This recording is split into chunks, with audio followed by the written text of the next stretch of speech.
some money. Now, the last channel that I really wanted to address here is YouTube. Because I think YouTube presents a really interesting cross-section of demand and inventory base plus optimized CPM, which basically means YouTube's a little bit of search and a little bit of Facebook, right? It's a little bit of country and a little bit of rock and roll. And what I want to address here is that because it sits on the Google platform, inherently, it is more of a search-based device, right? However, Google's really smart. Google's been working on the YouTube platform for years. There are now totally the opportunity to use things like custom intent and say that people have been to specific sites. So you can basically retarget your competition. You can prospect by conquesting, which is a massive boon in the space that you could not necessarily ever do on other channels in the same way. Now, you used to be able to do that on Twitter ads and to a lesser extent, Pinterest, but never at real scale. Now, when you're using Facebook alongside of your YouTube, you have to understand, again, just like with TikTok and search and with email, that every channel has an unfair advantage in the space. And when you ask that channel to truly leverage its unfair advantage as its primary responsibility, you're going to get generally the best overall business results from your efforts there. And what I mean by that is, I don't use YouTube as a full funnel device, alongside Facebook as a full funnel device, alongside TikTok as a full funnel device, and realistically expect for me to have full control over any one of those channels, because the customer journey is so elaborate and entangled between any of them. I have to understand that when I'm doing that, I don't have control over the customer journey. And attribution is completely out the window. Now, I also am totally fine with that, because attribution is nonsense.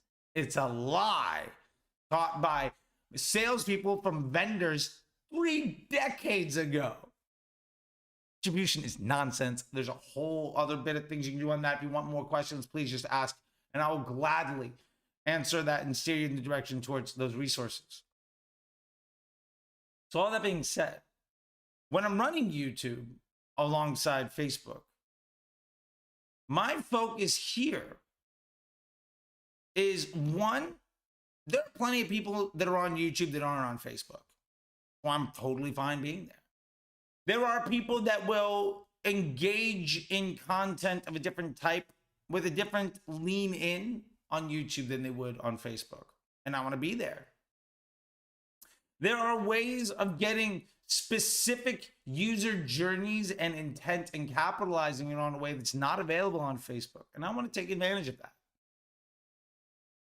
It is completely reasonable to go into YouTube and to have your paid media effectively hijack customer journeys for all of your competitors. That is 100% possible. Now, you have to make content specifically designed for that. And I'm sure that you've seen that in your YouTube experience. Now, the downside to YouTube is also that there are opportunities to completely opt out of ads entirely. So on YouTube, you have the choice of never seeing ads, which is not something we see in email or search or Facebook or TikTok. So it is sort of its own unique beast. The other side of YouTube that I want to bring to the table is, and why I think everybody should be using it, and I use it, is because it does also operate as its own universe, just like Facebook does. And what I mean by that is, if you are making content, if you are promoting yourself, if you are interjecting yourself into conversations, you will grow merely by existing, as long as you are continuing to raise your hand and having something to say.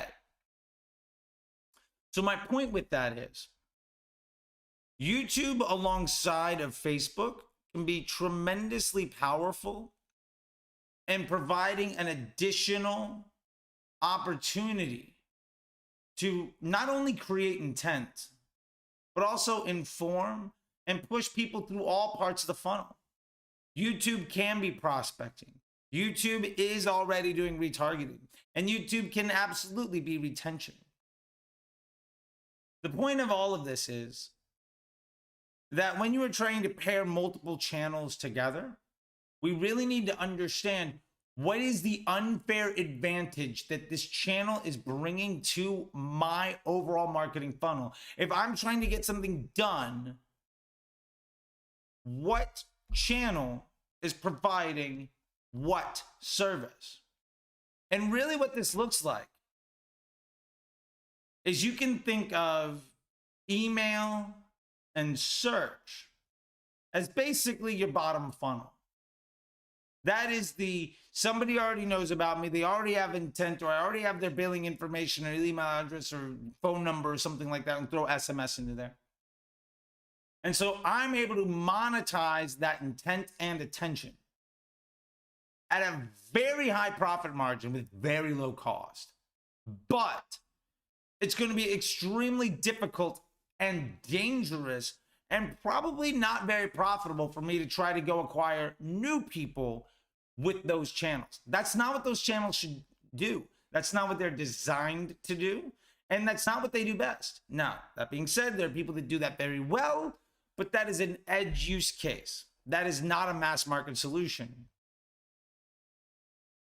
TikTok is amazing at intent creation, amazing at awareness. Honestly, TikTok's unfair advantage, it is the world's most aggressive algorithm for content delivery and discovery.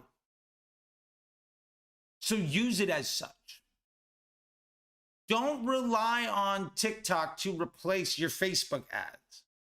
If your Facebook ads weren't working, odds are the problem in your business and your standards of practice are going to be carried over to any other platform. And yeah, I remember Q1 of 2022 where everybody was abandoning Facebook to go to TikTok because the CPMs were so cheap. And I called it out then that, like, yeah, CPMs are cheap because it's Q1 and this is not gonna last. And it is an aberration of a couple of weeks. And it was.